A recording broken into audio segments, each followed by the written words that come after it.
thing you think Donald Trump has done so far as president from a young American perspective? Well, so far I would say that the most important thing he's done is to order the start of the wall. I think that's very important to secure our border. We need to protect our citizens, and we need to know who is coming in and out of the country. Yeah, I think he's done the best job of getting people more involved in the political process. Less people are watching videos on World Star Hip Hop and are finding out who their county legislator is. One thing I love about Donald Trump is that he's deconstructing the administrative state. We've sold out our country to a bunch of technocrats, both on the Republican and Democratic side. And now Donald Trump is beginning to roll that back so that the government can really serve the people.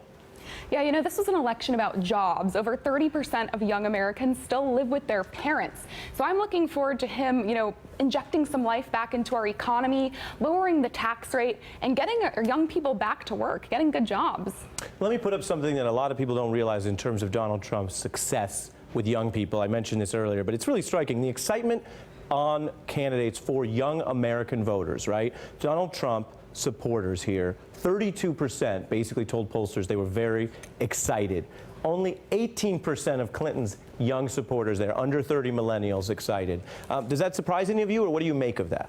Doesn't surprise me at all. I mean, I think that we see on the Democratic side, there have been much more efforts to try to goad the base and get grassroots. That's why you need people like George Soros. You need Obama's shadow administration organizing for action to get the grassroots moving, when on the Republican side, it's genuine and people are excited about President Donald Trump. Yeah, I'm not surprised at all. Donald Trump is bold, he's brash, he's not afraid to address problems that everyone knows are true, but a lot of people have been too afraid to address in the past. Not only did he overperform with young people, but also minority communities. I mean, he got a larger percentage of the Black, Hispanic, and Muslim vote than Romney did in 2012. What has Obama done for minority communities in the last 8 years? Largely nothing. For far too long, Democrats have taken young and minority votes for granted while offering little in the way of policies that actually lift up those communities. Paul, do you agree? What do you hear from people when you tell them that you're a Trump backer? Oh man, it's crazy.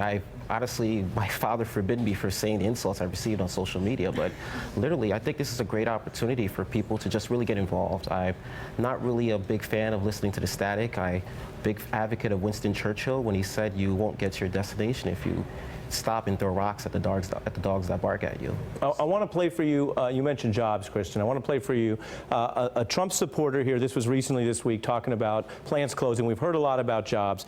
This is Lori Clements, who works as a meat cutter, and this is the view there. It's getting to the point where if things don't turn around, the doors are going to close. And it's going to hurt a lot of people. I want to see him do what he says he's going to do. I want to see him make America great again. We've, the people of this country have lost a lot of faith in their government. The government has done a lot of things that weren't for the people. Ellie, what specifically do you think he's done, though, so far to create jobs in the United States? One major thing that President Trump did was he signed an executive action to get regulatory reform started. He's now empowered different heads of departments, heads of agencies to start this regulatory reform, which is going to ignite and unleash jobs, prosperity, and great things in America. We're really excited about it. Do you think you can't tell yet whether that's creating jobs? Well, sure. I mean, the thing is that you have such an entrenched state. The federal bureaucracy is just so marred with the democratic laws that have been put on the books over the last 8 years. It's going to take time, but we're only 2 months in. And I think that President Trump has started with some really encouraging signs. And like I said, it's only going to get better from here.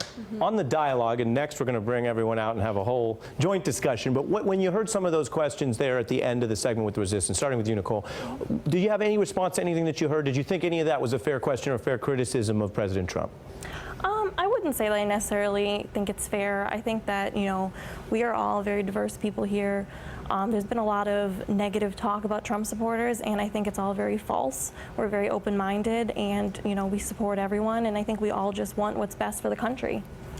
Yeah, I agree. It's literally unfair for you to really justify and label someone based upon the worst of Donald Trump's rhetoric. I heard a lot about protesting and not really too much on how people are getting involved and basically changing the direction and taking the initiative individually to make America great. On the point, because obviously it's no secret, there's been a lot of discussion of race and those issues. I'll put up one thing from Fortune magazine on the way Donald Trump's engaged folks. Here's the quote: "Trump giving us the old wink wink," wrote Andrew Anglin, editor of a white supremacist website called The Daily stormer after Trump retweeted 2 other white genocide theorists within 1 minute, whereas the old white genocide tweet could be a random occurrence, the odd one, I mean. It isn't statistically possible that 2 of them back-to-back could be random. It could only be deliberate. The stats there being that at least 75 users were wrapped up in that hashtag. I wonder what you make of that, any of you, because that's been a persistent criticism as well as the birtherism, and yet there are clearly young people who don't self-identify as being excited by that part of his appeal, but it was there.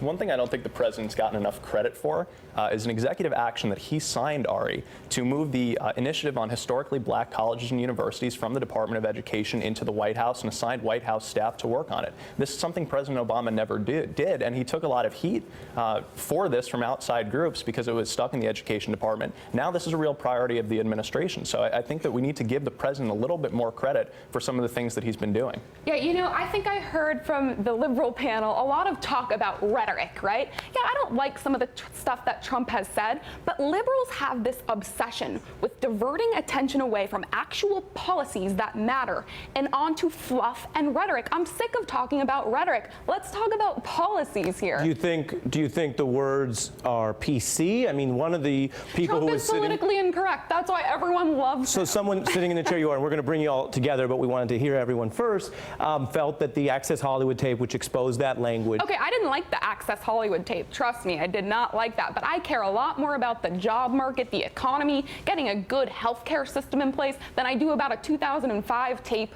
of a conversation that Trump had in private. Let me play a little bit of Donald Trump in the closing of the campaign, which is very interesting to look back at. You all say you were excited by him. You all were with him, right? And this was a time period when a lot of the country wrote him off wrongly. I mean, just at the mark of, was he likely to win? Could he win? A lot of people who had their smart money, thought they knew what they were talking about, wrote him off. You obviously didn't. Here was Donald Trump in the mood there, confident in Pennsylvania, where, again, people said he could never win, and really dissing or burning Hillary Clinton for relying on the celebrity thing again, which comes up a lot when we talk about young people. Take a listen. I didn't have to bring J-Lo or Jay-Z, the only way she gets anybody. I'm here all by myself. Just me, no guitar, no piano, no nothing. But you know what we do have? And it's all of us, it's all the same. We all have great ideas and great vision for our country.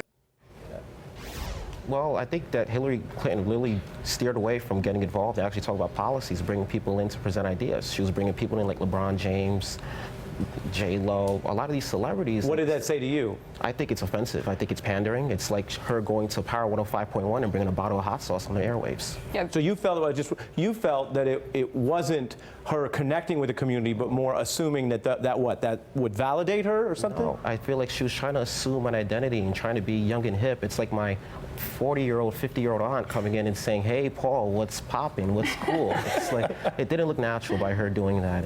Ellie, were you there in Pennsylvania? Do you remember that night? I think I was there in Pennsylvania, and one thing that I remember was just the energy and the intimacy of that event and those events all across the country. That everybody in that room really felt like they had the opportunity to do something that they could never have the opportunity to do again for the rest of their lives. This is a once-in-a-lifetime opportunity.